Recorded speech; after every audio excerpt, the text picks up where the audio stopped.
Praise God. There is not an accident that you are here today and you have given the right choice to be here and to worship in one accord and to listen to His Word. Pray for me. To be honest, I'm not really feeling well. I think some of our Lifeline leaders know what happened. We rushed our baby last night to the hospital. But thank God she's a bit better now. Wala na siya nagsuka, but she's still having diarrhea. I think we were hit with a food poisoning, I should say, to our small group. Kay majority sa mga gi-count na ko, pulo day may kabuok sa mga small group nga same og experience. Dili lang sabay-sabay. So sige jud kog ampo since ganiha pang first service, galburuto jud akong tiyan. It really woke me up earlier this morning at 3 a.m. Gi-admit ba namo si Oli around 12. Pastor Grace and Kuya Jonathan was there with us as well, together with my parents. And then at 2 a.m., we tulog na mi. But at 3 a.m., I cannot sleep. Ato ko sa CR. Of course, you know what's happening there. But I did not blame God. I just praise God for His goodness. And I say, kung naay plano ang kaaway, hindi ko makawali pagka-Domingo, sorry siya. Because the Lord has His purpose today, and I know the word of the Lord is very powerful. That's why He's doing something. Amen? And so, I'm here standing today. Sige, amog ampo, Lord. Ayaw taon. Akong tiyan. Napay second service. I had lack of sleep, but thank God for His strength today. Tama dyan naging ni Pastor. When you are here, the Lord will really give you extraordinary strength. And si Lord na bahala mamuhat sa iyang pulong. Today, I want to share with you something. The moment kabalo ko nga ako ang gi-assign na mag-speak karon and namalandong ko sa pulong sa Ginoo, I keep praying. And it's first Sunday, right? What we do on first Sunday is we remember the Lord's Supper. Remembering what Jesus did for us, which we are going to do later. So right now, I'll be sharing something very important to us. Maybe it will change your perspective. And my goal for this morning is to change that perspective na if you are still there, dili pa jud full time o dili pa jud full blast yung pagpangalagad sa Ginoo. It is my prayer today that will really change your life. Makita nato karon, I'm about to share what the Lord endured just to die for you and for me. So today, the title of the sermon I'll be speaking is The Portrait of God's Immeasurable Love. Can you join me in standing as we give reverence to the word of the Lord? Sabayan nato basa. Our main verse for today is found in Romans chapter 5, verse 8. All together, let's read. But God demonstrated His own love for us in this: while we were still sinners, Christ died for us. May God bless the reading of His word. Manglingkod ta. Take a look of that. God demonstrated His love for you and me while we were still sinners. Not like us. If you want to invest in a business, what we think of is if we are going to have a great ROI. Pasbas ba itong ROI? Kita di ba manigurado ta, right? Especially when it comes to investment or when it comes to business. Dapat musulod tag something nga sure ta, legit, and we could have something based on our efforts. But God is not like that. What Jesus did is, even though we were still sinners, God already made the initiative in dying for the cross, for you and for me. Ana ta kay gugma sa Ginoo. As we continue, I want you to look at this picture and try to imagine this. This image has been taken from the movie The Passion of Christ. Countless times maybe you already saw that one. As they say, mo na siguro ang medyo pinaka sa tanan natong nakita nga movie about kay Lord sa iyang suffering, that's the most brutal one. But I believe what happened to the Lord is far more brutal than what we saw. That's just Mel Gibson's imagination basing on what he read on the scriptures. Pero I think it's more than that. See the scourged body? But have you ever tried to imagine this? Dili si Lord ang naadira. Ato ang dagway ang naadira. Kaya na to. I don't know. Maybe perhaps not. Just try to imagine yourself being there, not the Lord Jesus. Try to imagine the suffering. Try to imagine the shame. Try to imagine the pain He experienced just to save you and to save me. What compelled Him to do that? We know the answer. His great love for you and me. What inspired Him to push through? Right? And what kind of love is that? That's the love of the Lord that He alone can offer. That enabled Him to endure, died, and rose again from the grave. So what is the significance of the suffering and death of Jesus? We know we have been redeemed because of what He did.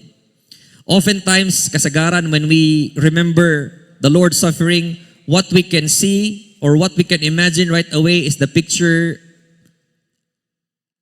I let everyone imagine in the cross. Tama?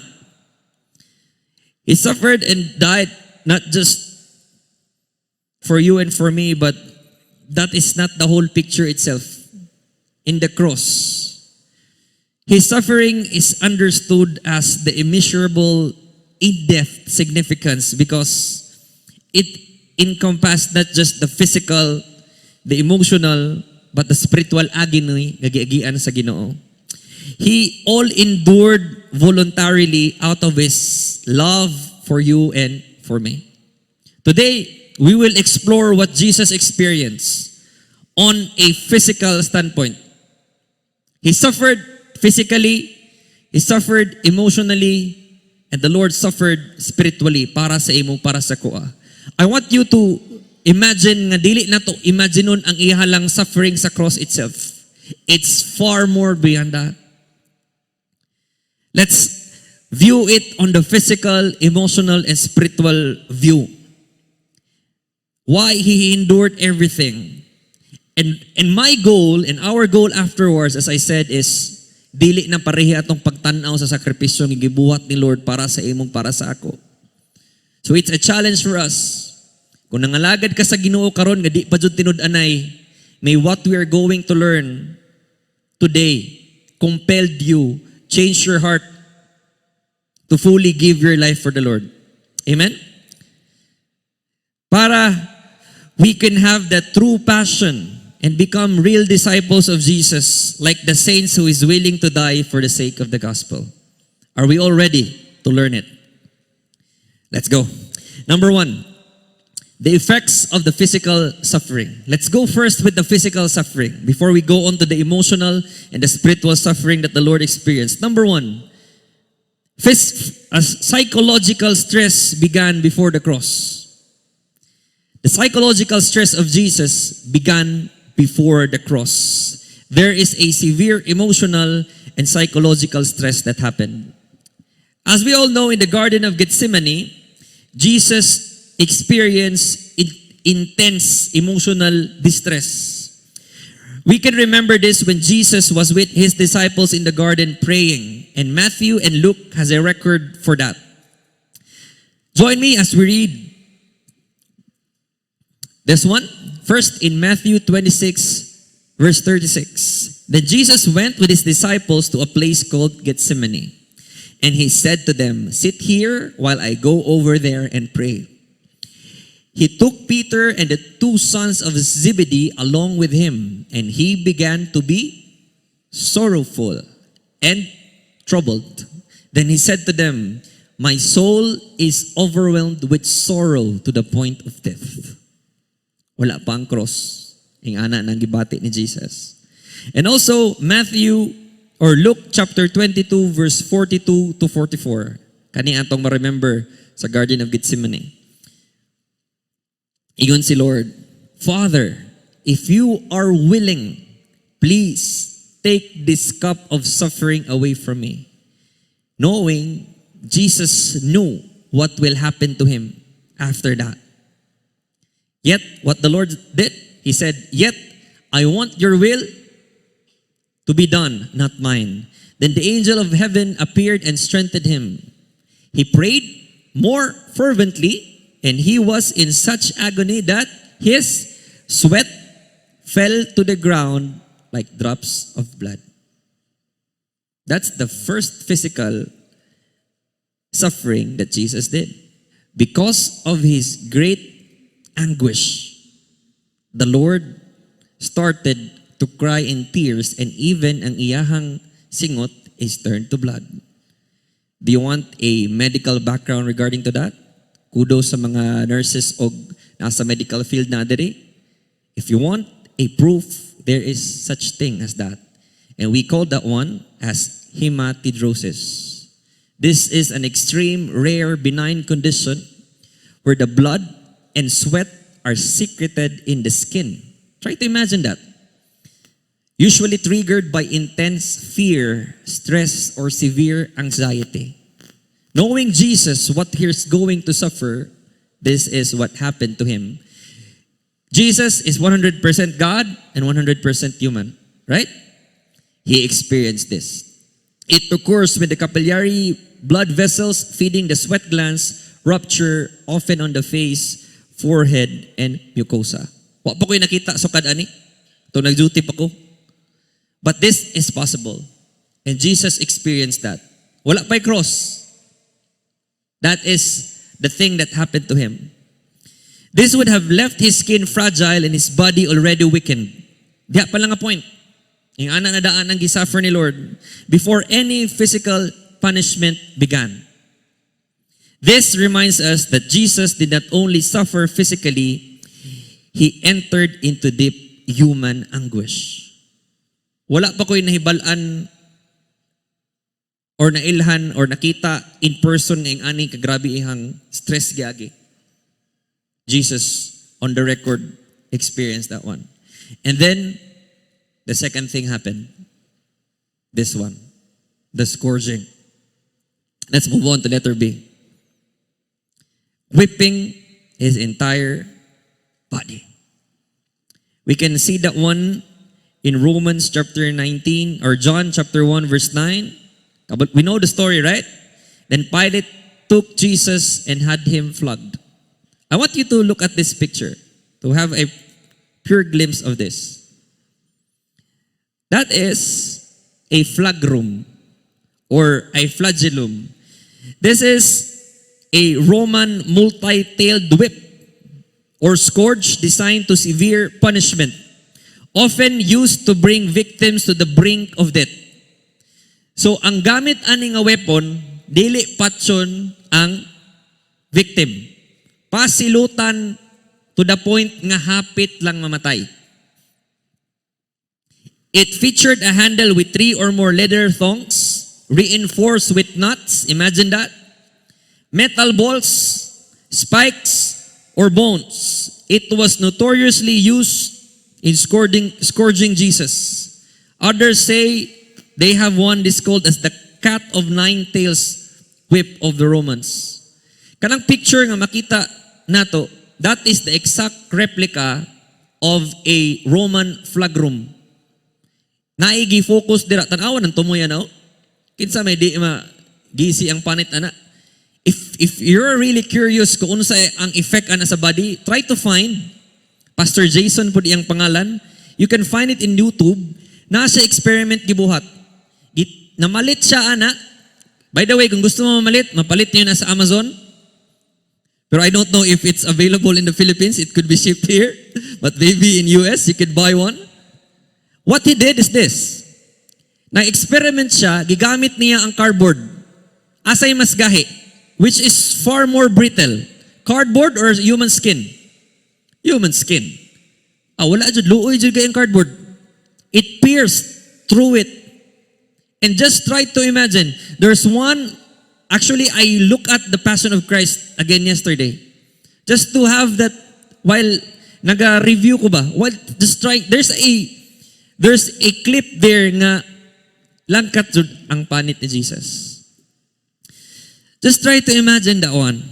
And Roman scourging was designed to cause maximum trauma to the patient or to the victim. The whip tore the skin and muscle, producing deep lacerations and even reaching out to the subcutaneous tissue, exposing the skeletal muscles. Wa pa ko'y nakitaan nga samad nga nakita ang skeletal muscles. Ingana siya ka-deep. Try to imagine that naa siya huko. And gidesign actually ang Roman whip nga dili pantay ang iyahang katason sa iyahang tails para langkat jud. Ingana ka grabe. This will cause severe tissue blood loss. Modern medicine, if a victim would experience that one, would classify this one as hypovolemic shock, in which there is a dangerous drop in the blood volume marked by weakness, severe thirst, rapid heart rate, drop in blood pressure, and cardiovascular collapse. Grabe. Try to imagine if that's you or that's me. Di siguro ta magdugay. And walay record na gibutang dito during sa time nga si Jesus gipainom og tubig. Ako ma-experience ko na aron kay dehydrated jud kay kong paminaw. Kapilan ako nagbalik-balik sa CR ganiha, and good for us, we have these drinks nga maka rehydrate sa tugbalik, right? Like Pocari Sweat or other things nga maka-drink sa to. But a person having lost so much blood will experience this. Diha pa lang, grabe. Ako while reading this one and studying and even watching the clip, I cannot help myself but to close my eyes and to cry. Even right now, imagining it. Flagging pa lang gibuhat kay Lord, wala pa na siya lansang dira. Ingana ihang sacrifice gibuhat para sa imo, para sa ako. The Bible does not directly indicate how many lashes Jesus received. Pero naigibutang sa Deuteronomy chapter 25 verse 3. Ingon diri, never give more than 40 lashes. More than 40 lashes would publicly humiliate your neighbor. It states that a criminal should not receive more than 40 lashes in order to avoid possibly accidentally breaking this command. The Jews would only give 39 lashes. Pero nagtuo kay ata nga 39 lashes to. Di ko mo tuo nga 39 lashes to. Dili man Jew ang nagbunal kay Jesus. Romans man. And dili ba jud isa ka buok? I believe it's 2. Tama ba, Pastor Wendell? It's 2. Most scholars say it's 2, pero maski isa. Ingana. And may ilahang Roman soldiers kay payatot na. Full strength. Soldier gani, right? Kuyaw ba kayong Romans og kuan kanang the way they train. I saw one video of that. And just try to imagine that. And this was even predicted way back before. It's stated in Isaiah 53 verse 5. It was said, but he was pierced, talking about Jesus, he was pierced for our rebellion, our sin, crushed for our sins. He was beaten so we could be whole. He was whipped so we could be healed. Those wounds are not poetic language. They were deep, bleeding injuries that pushed the body towards death. But we know the story. Jesus is not yet dead during that time. But just try to imagine it. How deep, how painful it is. And then, we move on to the next. Wala pa na human. Grabe. He was crowned with thorns, mocked and beaten. It's stated in Matthew 27 verse 9 to 30. It says, and they twisted together a crown of thorns and set it on his head. They put a staff on his right hand to mock him. They knelt down in front of him and mocked him. They said, "Hail to the King of Jews." They said, they spit on him. Pa dyan sila na, grabe na ganigi-agian. Iluwaan pa dyan si Lord. And they took the staff and struck him on his head.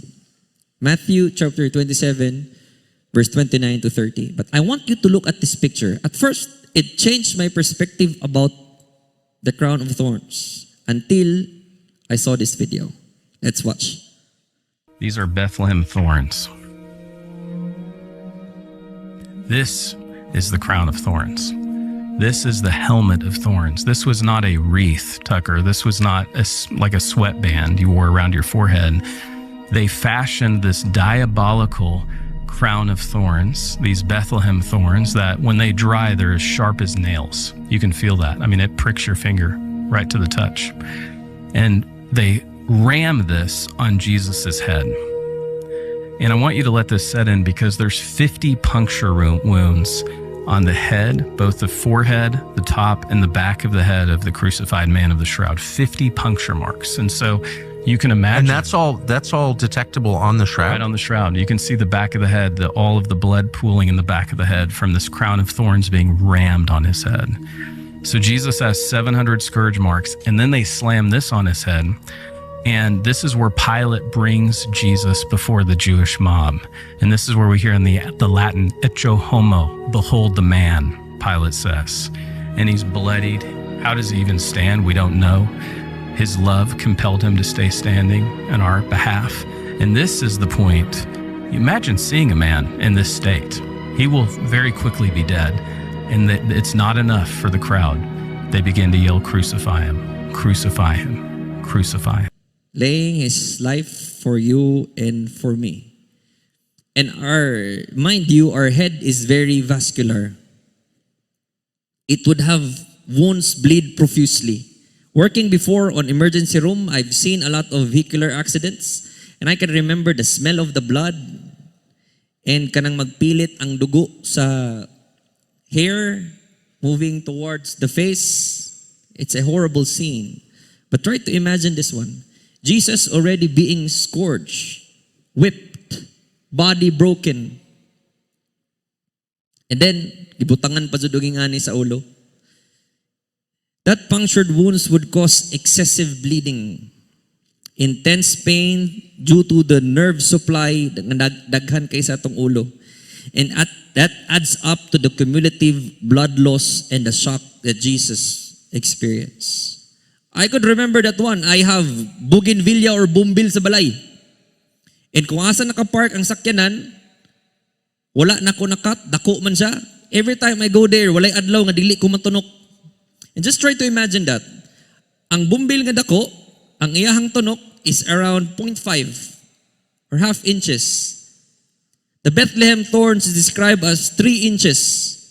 Just try to imagine that being placed on your head and then stuck on your head. That's the pain that Jesus experienced. And then we move to the next part. The carrying of the cross or the patibulum. We know that Jesus, ikaw daw, experienced ni mo tanan. You're at the point of death, being scourged to the point na you have extreme blood loss, and then you will be told to carry the cross. And I believe the whipping still continues, because how can Jesus continue that he is so weak? So in order for him to push through, needs to be whipped. I don't know if it's really accurate. Ingon daw nila, ang base lang po sa ako nabasahan, ang kalayon daw kung asa gi-sentence si Jesus ni Pilate padulong sa Golgotha or the place of the skull is around 1 kilometer. I don't know if that's really true. Pero 1 kilometer is quite long having that kind of experience. And I purpose ngano ing ana padulong dito kay just to humiliate him. We remember some of the people who praised him as God during the Palm Sunday are those peoples as well nga nagmock kay Jesus. I do believe habang gakalsa siya sa cross, daghang gamock sa iya. Some people kick him perhaps. Some people spitted on him, and even perhaps throw something at him. But Jesus endured all of that. As they say, after the scourging, Jesus carried the crossbeam. It's around 30 to 40 kilograms at your back. And ing ana na yung experience. There will be obvious signs of muscle failure, dehydration, of course, cardiovascular collapse. That's why Simon of Cyrene was compelled to carry it, indicating Jesus' inability to continue. So gitabangan siya, di ba? It was stated in Luke 23 verse 26, as they led Jesus away, they seized one, Simon of Cyrene, who was coming in from the country and laid him on the cross to carry it behind Jesus. And then, here's the next part. Ato palang daan, scourging palang daan, bugat na dyan kayo ba? But then, we know, Jesus was nailed on the cross. Sa medical field, actually, all these things that I've stated is based on the American Journal of Medicine. Mao na ilahang study when it comes to physical thing that really happened to Jesus. The cross, death by exhaustion and asphyxiation. And we all know in Luke 23 verse 33, and there they crucified him. Crucifixion itself was designed to cause prolonged pain. It will cause difficulty in breathing, dehydration, and eventual death. We know the story. Sa ito katas ay lang nails, no? Perhaps it's too long para mulusot jud. Crucifixion caused death primarily through progressive asphyxiation or lack of oxygen. Why? Hanging from the cross made breathing increasingly difficult for the victim. Nails likely was driven to the wrists and feet, and it will cause a damage to the median nerve. It will cause severe neuropathic pain, symptoms like sharp, burning sensation, numbness, tingling, or loss of sensations at all. The hanging position impairs exhalation. To inhale, Jesus had to push the nailed feet and wrist, causing unbearable pain. Para makaginhawa, of course, grasya sa Ginoo, ginhawa ta karon. And ang ginhawa is involuntary. Kusa, di ba? Bubitaw ng lisod kayo kung nasa ospital, ang oxygen kay bayaran para mutabang sa imo para makaginhawa ka. But right now, effortlessly, we are inhaling and exhaling. Try to inhale. Then exhale.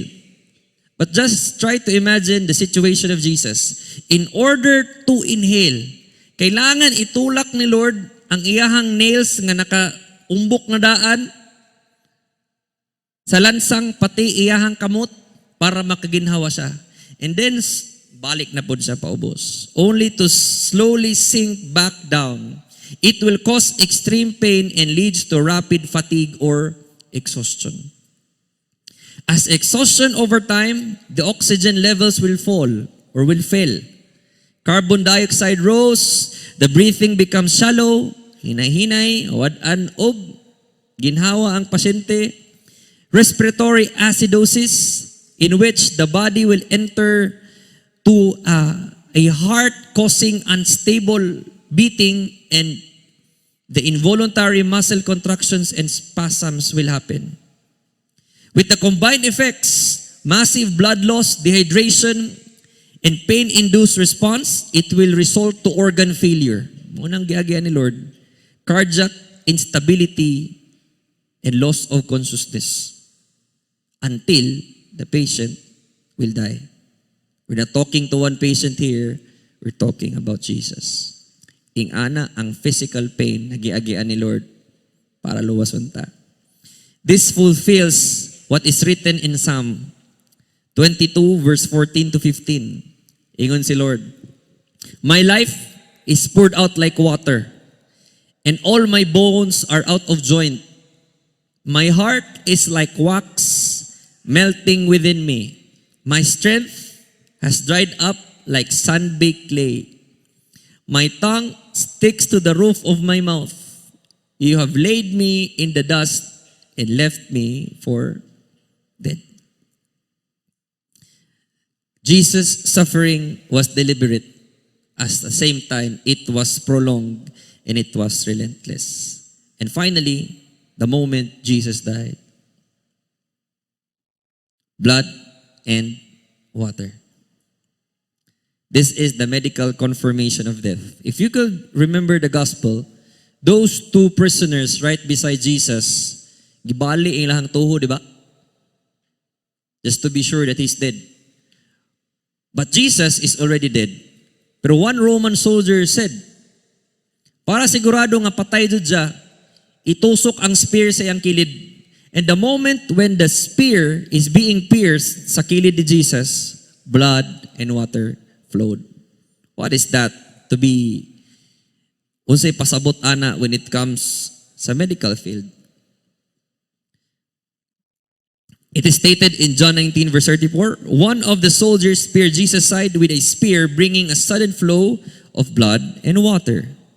From a medical standpoint, this likely indicates serous fluid from the chest cavity, possibly gikan sa heart or sa lungs, followed by the blood.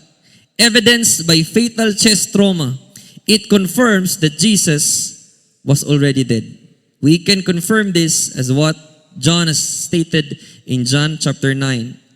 He bowed his head and gave up his spirit. This was not fainting or near-death experience. It was a complete physical death. Those are the physical things that Jesus experienced to save you and to save me. But that's not all. There is also emotional and relational suffering that he experienced. Number one, he was betrayed by Judas, one of his closest disciples. Diba? We can see that one in Luke 22 verse 48. But Jesus asked him, Judas, are you betraying the Son of Man with a kiss? And also sa Mark 14 verse 42 to 50. So I could read that one. Nga gibiyaan po siya. But let's talk about Judas first. Just try to imagine.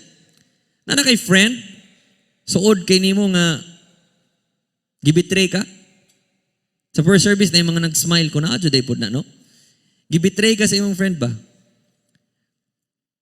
But I believe Jesus, human as is, 100% human just like us, also experience emotions. Remember what happened to Lazarus? Perhaps isa sa mga paborito na kong verse, kay mubo kayo, dungag sa memory verse. When he knew that Lazarus died, what Jesus did? Jesus wept. Nihilak siya, di ba? And Jesus fully understands emotions. When we are having difficulties, God will always be there for us. Ka-remember mo ng hapuhap sa Ginoo? Every time we ask and we pray for Him, hindi kaya kasabot, pero ang peace sa Ginoo na, I believe that's the emotional side of the Lord talking to us. But just try to imagine this. One of your closest friends betray you. Though Jesus already knew this, but Jesus is really into relationships. Ug dili lang si Judas ang nibiya niya. We can also read that one in Mark chapter 14 verse 50. He was abandoned by others at his arrest. Let me just read this. Para makita natong full picture. Nagsunod pa jud pag betray ni Judas, nibiya pod ang iyahang mga amigo. He considered his disciples as his friends. Just as he was speaking, Judas, one of the 12, appeared. With him was a crowd armed with swords and clubs sent from the chief priests, the teachers of the law, and the elders. Now, the betrayer, Judas, had arranged a signal for them. The one I kiss is the man. We know the story. Arrest him and lead him under guard. Going at once to Jesus, Judas said, Rabbi, and kissed him. The man seized Jesus and arrested him. Then one of the standing near drew his sword and struck the servant of the high priest, cutting his ear. And we know the story. Jesus even restored that ear, right? Ingon si Jesus, am I leading a rebellion? Said Jesus, that you have come with swords and clubs to capture me. Every day I was with you teaching in the temple courts, and now you did not arrest me. But the scripture must be fulfilled. And then here comes verse 50. Then everyone deserted him and fled. Right before the physical pain that Jesus endured, na emotional pain daan, katry na mo gibiyaan mo? Yes. especially when it comes to relationships. As they say, sometimes it's far more painful than the real physical pain when you have emotional pain. I do understand that. I'm working right now with mental health. That's my work. I assist doctors, therapists, and psychologists when it comes to dealing with patients. I have one patient na nabasa na ko sa chart and ako pong nabasa mismo. I called. There is one daughter of a patient. Her mother is already 80 years old. But her hurtful feelings from the past did not go away. And he's trying to punish her mom because of the emotional words that happened to her. It seems like I told her, why you don't want to assist your mom during the therapy? Because they are Italian. And we need an Italian interpreter to say. She told me, I don't want to participate in the restoration of someone who hurt me. Someone who treated me wrong when I was little. Someone who manipulated me. And she's treating her mom. And her mom is 80 years old. 80. And then we began to know that he's just trying to do this therapy to punish her mom. And then one of the doctors asked me, I think this is, her mom is a victim of elderly abuse. So we reported it. But see, sometimes emotional pain will will haunt the person forever. But Jesus experienced that way before the physical suffering happens. And that's not the end of it. He endured public humiliation. Di ba? He experienced false accusations and ridicule. We can read that one in Matthew 26:59 to 68. Una, gibitray siya ni Judas. Second, he was being deserted by the others. Third, ipakaulawan siya. Let me just read this one. Just listen. Matthew 26 verse 59 to 68. The chief priests and the whole Sanhedrin were looking for false evidence against Jesus so they could put him to death. But they did not find any, though many false witnesses came forward. Finally, two came forward and declared, "This fellow said, I am able to destroy the temple of God and rebuild it in 3 days." We knew for the fact that Jesus is talking about himself. That he will rise after 3 days, but they do not know that one. Then the high priest stood up and said to Jesus, "Are you not going to answer?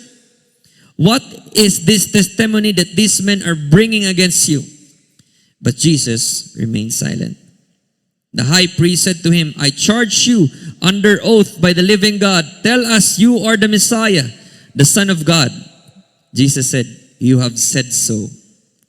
But I say to you, from now on you will see the Son of Man sitting at the right hand of the Mighty One and coming on the clouds of heaven."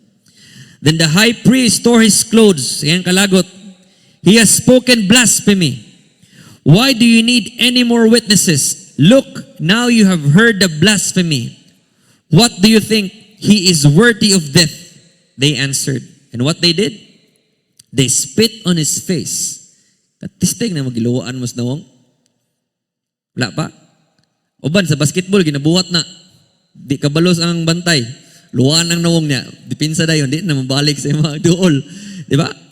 Have you experienced that one? And that's in public. They spit on his face, struck him with their fists. Isumbag. Others slapped him and said, "Prophesy to us, Messiah, who hit you?" So those are the emotional pains that Jesus experienced right before the physical pain that he suffered. And lastly, para sa ako, mo ni pinakabugat.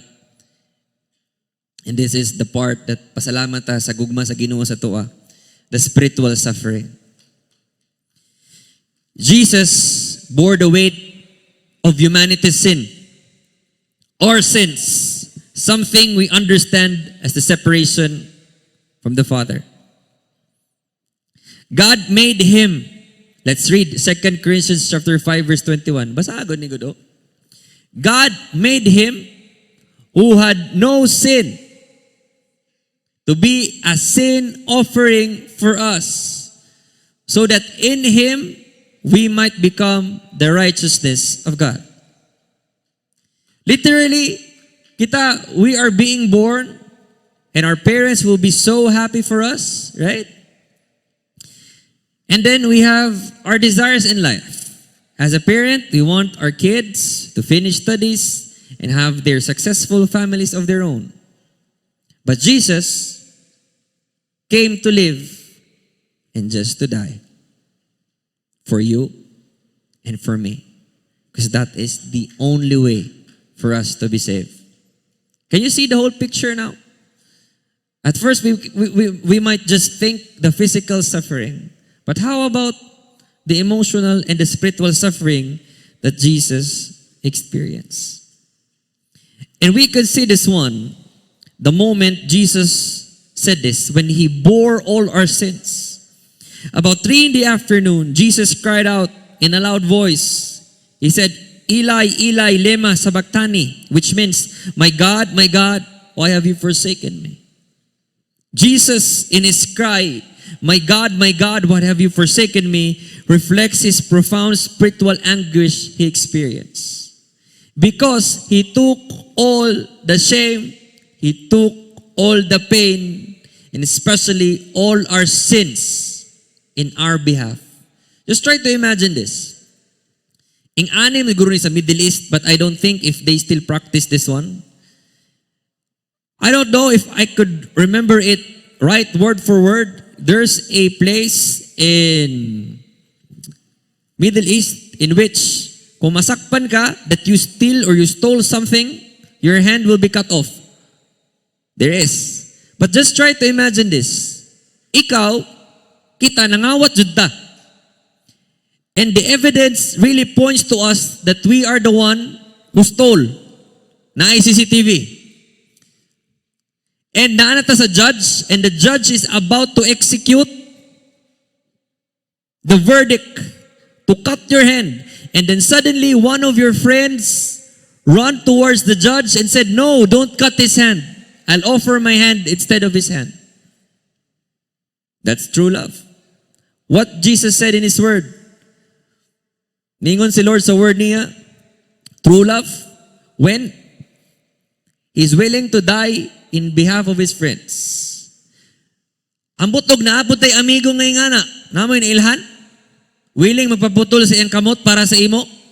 Naklaro kay natay ikita ang naisala? I don't know. But Jesus did not just offer his hand. He offered his life. Amen. Try to imagine that. Di ba? Jesus offered his life. Kita, naman dyan tayo judgment daan. Kabalo naman ta kung asa ta padulong. But Jesus is the only way for us to be saved. That's why he sacrificed himself on the cross for us. Again, it's stated in Isaiah 53 verse 5, he was pierced for our rebellion, crushed for our sins. He was beaten so we could be whole. He was whipped so we could be healed. We know the scriptures states that Jesus rose again after 3 days and is living with us today. But why did Jesus endure all of this? The physical, emotional, and spiritual suffering? Because of his deep love for you and for me. The cross stands not only as a symbol of faith, but as a historical and medical witness of Jesus' depth of his suffering. Jesus did not avoid the pain. He entered fully into the body, mind, and spirit out of his love for us. So what's the significance of that? If you are truly serving Jesus, and right now, you could picture out what the Lord did for you and for me, walay rason nga dili ka magkinabuhi para sa Ginoo. If your one foot is still on the world, you do not belong to God. Dili basta-basta ang gibuhat ni Lord para sa imo, para sa ako. Iyang kinabuhi ang iyang gi-offer. The only valid and the only person nga capable to do that is Jesus. Kaya wa may lain. Siya lang. Right? So this is my challenge for everyone. If you are saying that you are truly loving Jesus and you will live for Him, you will remember His agony, His sacrifice for you and for me. Just try to imagine this. I began to really experience this the moment I got married and the moment I became a father. When you love someone, you're willing to do everything for that. And if you love someone, you will not do something stupid or something that will hurt that person, right? Because you love that someone. And if you're saying you love Jesus, you will not do things that you know you are sinning and that's against God. Because true repentance or true relationship with Jesus doesn't end with the mouth saying, I accept you, Lord, as my Lord and personal Savior, and I will live for you. But on the other hand, you're not living for Him. Ikaw mismo, o ako mismo, kabalo ko unsa standing nato kay Lord. And we know God's judgment is coming. As we have learned in the book of Habakkuk, judgment will happen. Judgment will happen. What if Jesus will come back after this? Are we rest assured and we can surely say, I will be with Him? And we can hear the words, welcome, good and faithful servant. Ipabili na ko na sa inyo ang pangutana. You can answer that question kay dili ta makaatik sa tagsa-tagsa na kaugalingon. Right? Greater love has no one than this, as I said, to lay down his one's life for his friend. Jesus is not just our master and king. He is a friend that sticks closer to a brother. That is Jesus. He died for you, and He died for me. Jesus said in John chapter 10 verse 8, no one takes my life from me, but I lay it down to my own accord. And God chose to die for you and for me. He said, I am the good shepherd. I know my sheep, and my sheep know me. Just as the Father knows me, and I know the Father, and I lay down my life for my sheep. Kita na, I have other sheep that are not of this sheep pen. I must bring them also. So if you are really serious with your relationship with Jesus, we know we still have loved ones. We know we still have friends who doesn't have Jesus. And if you are experiencing the peace, the joy, and the love of Jesus that brought you, that He brought into your life, no one can stop us from sharing. Our light will shine. Amen. They too will listen to my voice, and there shall be one flock and one shepherd. The reason my Father loves me is that I lay down my life only to take it up again. No one takes it from me, but I lay it down on my own accord. I have authority to lay it down and authority to take it up again. This command I received from the Father. His suffering was not accidental or forced. It was a conscious act of love. Then we go to our favorite verse, John chapter 3, verse 16. Just remember the great love of God for you. For God so loved the world that He gave His one and only Son, that whoever believes in Him will not perish but will have everlasting life. Have you ever imagined, as a parent, willing kaya ko i-sacrifice si Oli for someone else? That's a hard decision. The one and only Son, gihatag niya. Precious. We know every children is a gift of God, and that is precious to us. The one and only Son given just for you and for me. For us, again, let me just read it. But God demonstrated His own love towards us, that while we were still sinners, Christ died for us. I love this verse, 1 Peter 1 verse 18. For you know that it was not with perishable things such as silver or gold that you were redeemed from the empty way of life handed down to you from your ancestors, but it is with the precious blood of Christ. Amen. A lamb without blemish or with defect. So what is the significance of this? We all know from the Old Testament, ang high priest lang ang makasulod sa holies of holies. And then he will sprinkle the blood of a lamb or an animal para mag-cover up sa sins. But then, mo sacrifice na budog balik. Because that is just temporary. But Jesus Himself, dying for you and for me, that is the ultimate sacrifice. Amen? Praise God for God. Pwede ba na ito palakpakan si Lord Ana? It is said, once and for all, God paved way for you and for me. His blood is the permanent forgiveness, and that is the key to our eternal redemption. Amen? In Him, we have redemption through His blood, the forgiveness of sins in accordance with the riches of God's grace. Grabe, riches of God's grace. Ingana ta kapalangga sa Ginoo. In Romans chapter 5 verse 9, before I end, let me just read this verse. And since we have been made right in God's sight by the blood of Christ, He will certainly save us from condemnation. Amen. Praise God to that. May His word remind us that the Lord's suffering is not just through the physical. It goes beyond the emotional and to the deepest part to our spiritual aspects of our lives. I request everyone to please rise. And as we reflect on what Jesus did for you and for me, let's try to remember this.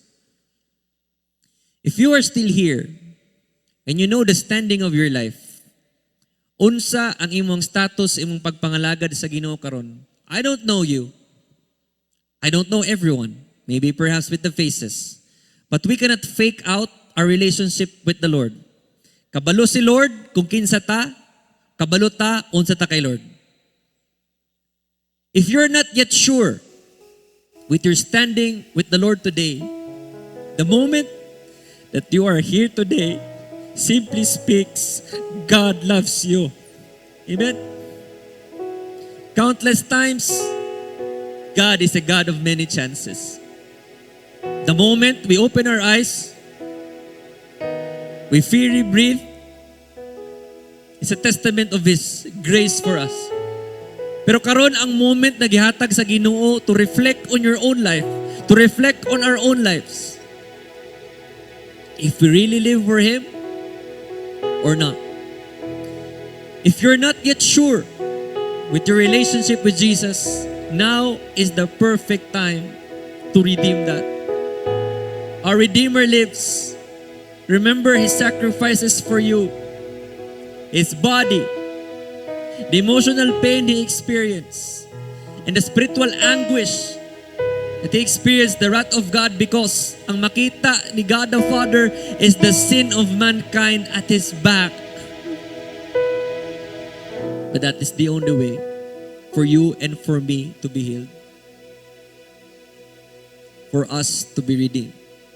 On the other hand, if you're still here, nangalagad kag tarong sa Ginoo, may this be the reminder na mopadayon ta og hatag sa atong best sa pagpangalagad sa Ginoo hangtod sa iyang pagbalik. Amen. Let's bow down, let's pray. Lord, today is a perfect time to remember your sacrifices. That you shed your blood for us. As you said in your word, without the shedding of blood, there will be no redemption. Without the shedding of blood, we won't be saved. But that doesn't stop there. The moment you rise up from the dead, simply speaks, you're alive and you are with us today. Gaampo ko, Lord. I don't know the status of each and everyone's heart. Ikaw lang ang nakabalo. But I pray, God, if there is a brother or a sister here, mawala pa jud fully nangalagad sa imuha. Ang isa ka tiil napa sa kalibutan. Ang isa ka tiil nasa imo. That's the true love. Dili na mo mamak ang imong sacrifice. Dili ka gusto half-hearted. Gusto nimo full out. Just like laying your life for us. You gave it in full. That's why we have life today. May your word speak to each brother and sister out here. And may your Holy Spirit reveal what was the real cost of dying for us. Your great love for us, God. And for those brothers and sisters who are giving their best for your glory, gaampo ko, Lord, in tough times, let them remember you endured. You endured the pain. You endured the shame. So hantod na aming ginhawa. Dili mi mo undang, Lord, sa pagpangalagad sa imo, hantod sa imong pagbalik. Wala mi karapatan, Lord, nga muundang. Kay ikaw wala jud ka ni give up sa amoa because of your great love. Dili na mo mabayran, Lord, imong gibuhat. But what we can do is to serve you. Yes, of course, we sin. But we are not sinless. But we will hate sin, just like you hate sin, but you love the sinner. You love us so much. We will only be perfect when we will be with you.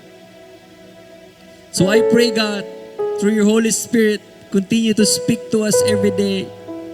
Let us continue to remember your goodness, what you've done in the past, what you are doing now, and what you are doing in the future for us, God. Help us, Lord, through your Holy Spirit, to remain faithful with you in all things, God, in all areas of our lives. Walay lain, makahatag sa mo ang tinud-anay nga kalipay, knowing that we are at peace with you. Knowing nga mahimuot ka, ug mahimaya ka sa among kinabuhi. That's the greatest treasure we have. Money cannot buy. The peace that passes all understanding, that will guard our hearts in you, God. Kana among ginapangita sa matag adlaw. Salamat, Lord, sa iyong pagabuhaton.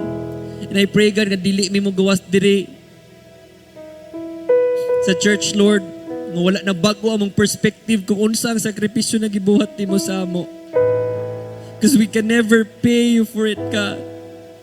That's how much you love us. Seal all our prayers, God. And let us remember this every time we remember the Lord's Supper, as we are going to do it now, the sacrifices you bore for us. Thank you, God, for what you're going to do. We give you praise. In Jesus' name we pray. Amen and amen.